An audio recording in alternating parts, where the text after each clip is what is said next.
Bonjour à tous, bienvenue sur Public Sénat, bienvenue dans Dialogue Citoyen. Nous sommes ensemble pendant 1 heure avec 6 citoyens, citoyennes connectés depuis les 4 coins du pays et qui ont des choses à nous dire. Également avec nous 3 sénateurs et sénatrices élus de divers territoires.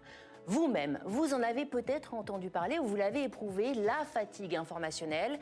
Elle touche d'ailleurs 1 Français sur 2, selon un rapport de l'Institut Jean Jaurès, soit 53% d'entre nous exactement.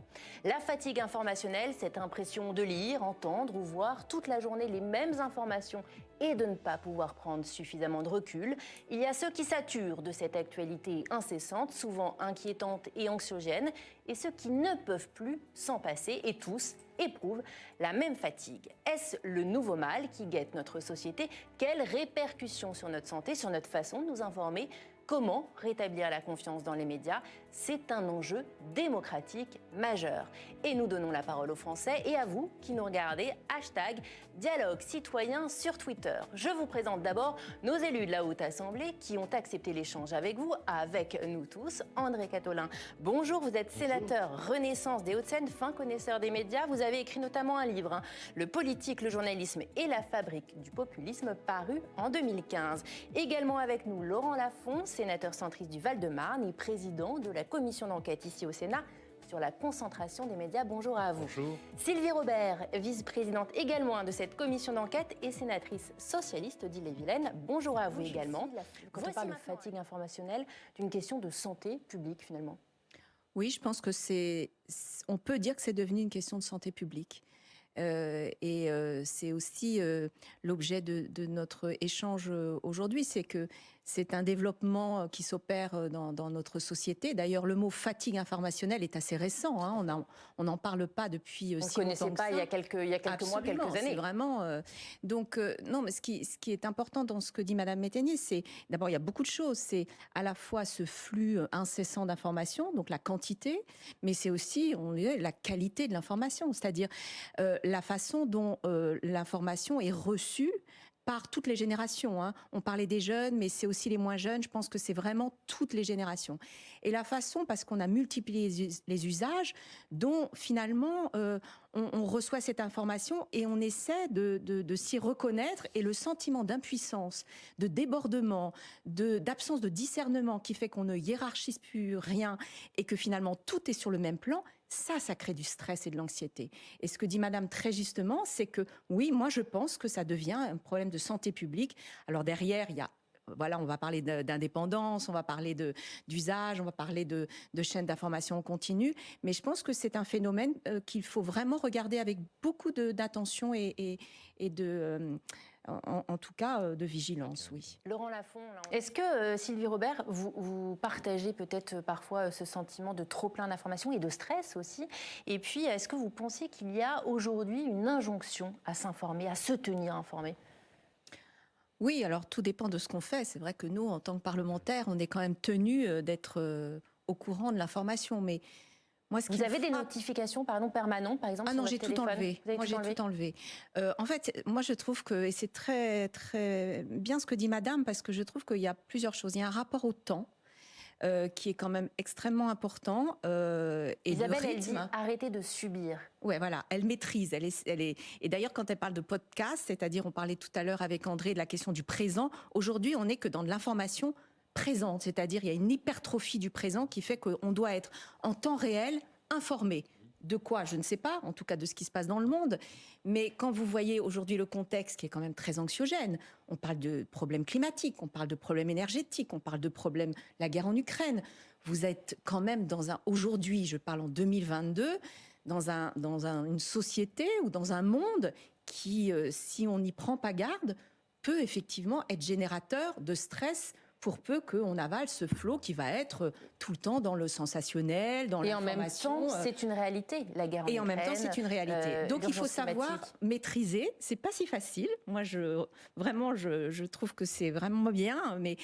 Mais voilà, c'est comme disait Laurent, c'est à chacun de pouvoir en tout cas choisir sa façon de s'informer. Une chose est sûre, moi je ne veux pas, personnellement, être stressée par... je trouve qu'on a déjà trop de facteurs de stress pour un moment ne pas être stressée par une information qui m'arrive, qui parfois me désole, m'atteint, me touche, mais à un moment, il faut prendre la distance. Et ça, c'est pas facile, c'est vraiment pas facile. Donc, tout dépend où on est, ce qu'on fait. Et puis, Madame disait, j'ai été un moment après les attentats dans un état... Les attentats, ça revient beaucoup. Un peu plus fragilisé. Mais vous savez, la guerre en Ukraine a eu des conséquences aussi très, très importantes. Quand on est dans des états un peu plus fragilisés à un moment de sa vie, bah oui, l'information peut être aussi beaucoup plus impactante. Donc, justement, ceux qui, à l'instar d'Isabelle, choisissent de se couper de l'information, de faire une diète informationnelle, il y a un enjeu démocratique derrière. Est-ce que pour autant, ils sont moins bien informés, Sylvie Robert ? Je sais pas, mais tout ça est lié quand même à des questions démocratiques et de la relation entre les médias et les citoyens. Dans notre débat, c'est aussi ça. Et je trouve que c'est quand même très important d'être informé. Parce que quand on est informé, bien informé, on se forge un point de vue, une opinion, et on n'est plus, du coup, on n'est plus libre. Je vais le dire comme ça, de façon... Mais ce qui est important, je crois, c'est effectivement de bien choisir ces canaux d'information et puis de bien maîtriser son temps pour qu'on ne soit pas submergé. Donc voilà, moi j'aime beaucoup la radio, j'aime bien l'info locale parce que je suis d'un territoire et je lis Ouest France le matin parce que je veux savoir ce qui se passe dans ma ville. Et puis je lis voilà, d'autres quotidiens, mais je regarde peu la télé pour des raisons...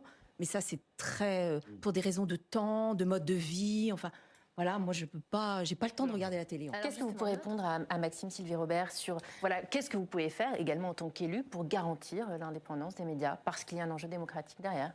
Alors d'abord, c'est vrai que c'est quand même 5-6 grands industriels dans notre pays qui dirigent et qui possèdent un grand nombre de médias. Il faut quand même avoir cette réalité à l'esprit, même si quand Laurent dit ce qu'il faut garantir, c'est l'indépendance après des rédactions, etc. Ça, c'est important. Donc c'est la relation effectivement entre celui qui détient un média et ceux qui font l'information. Ce qui est intéressant quand même à observer, on a la semaine dernière en commission, je le dis, auditionné l'autorité de la concurrence et l'Arcom, ex-CSA, sur la question du projet de fusion M6-TF1. Là, c'était encore de la concentration. Ce qu'on peut en déduire, c'est que quand même, il y a eu un travail de l'autorité de la concurrence qui, en vertu d'un certain nombre de dispositions, je ne vais pas les rappeler là, c'est très technique, et couplé à l'Arcom, ont à un moment conclu que cette fusion n'allait pas pouvoir se faire. Donc ce sont des autorités indépendantes qui régulent. Donc voilà, il y a toute une batterie quand même, on va dire, d'outils à disposition. Et puis, bien sûr, et on l'a mis dans les préconisations de la commission d'enquête, il y a la loi de 86, il y a un certain nombre de préconisations qu'il faut faire. Je pense qu'il faudrait vraiment une grande loi sur l'audiovisuel dans notre pays qui nous permettrait en tout cas d'actualiser, à la fois de réformer certes la loi de 86, mais d'actualiser une réalité qui aujourd'hui a vu aussi dans cet écosystème-là l'arrivée des grandes plateformes. Et ça, on ne peut pas à un moment les écarter comme ça parce qu'elles jouent un rôle qui n'est pas négligeable. L'éducation aux médias, elle est essentielle, elle est importante, elle est obligatoire, comme le dit André Gattolin, à l'heure des fake news, des réseaux sociaux et de la multiplication des tests complotistes. Ah oui, moi je trouve que c'est vraiment... fondamental. On n'a pas cessé de le dire. Ça fait des années qu'on demande qu'il y ait plus de moyens, qu'il y ait une prise en compte beaucoup plus forte de toute cette dimension-là, parce qu'on reparle de fatigue informationnelle, mais derrière ça, il y a aussi une forme de défiance, mais monsieur l'a très bien dit, qui s'opère, c'est-à-dire que les personnes... parce qu'elles ne savent pas si cette information est en quelque sorte sourcée, s'interrogent. Donc du coup, il y a une forme de « est-ce que finalement cette information est juste ?» Notre prochaine citoyenne, elle a décidé de s'adresser à cette jeunesse. Emma Rouvet, 21 ans, étudiante et cofondatrice du Média Positif, un média présent sur les réseaux sociaux.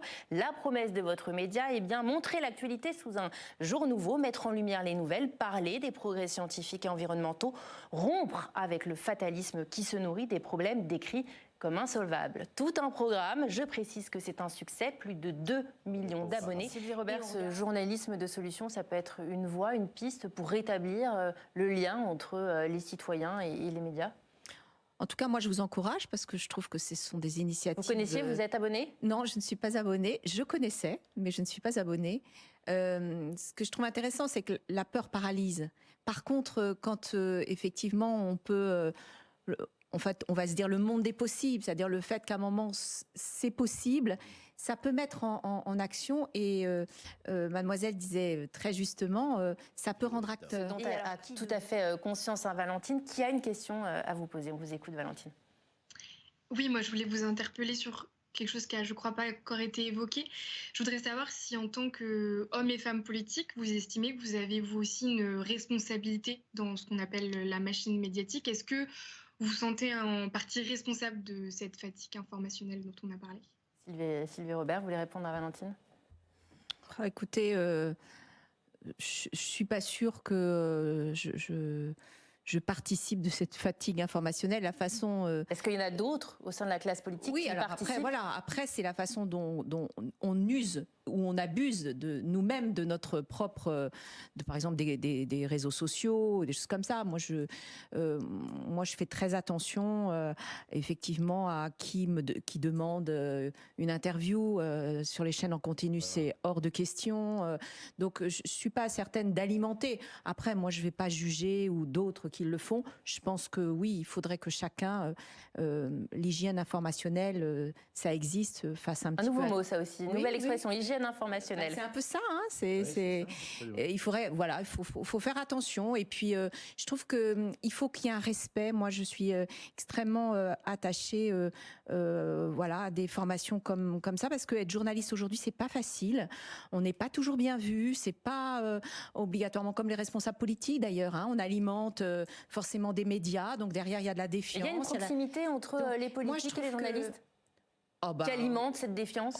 Il y a vraisemblablement. Oui, il y a toujours eu de tout temps, il y a eu une proximité. Après, je trouve que il y a un respect et puis voilà, il y a une forme de toute façon de loyauté, de sincérité à avoir. Et je crois que c'est dans la relation aussi qu'on a avec un journaliste et à la façon dont il va lui-même, voilà, organiser.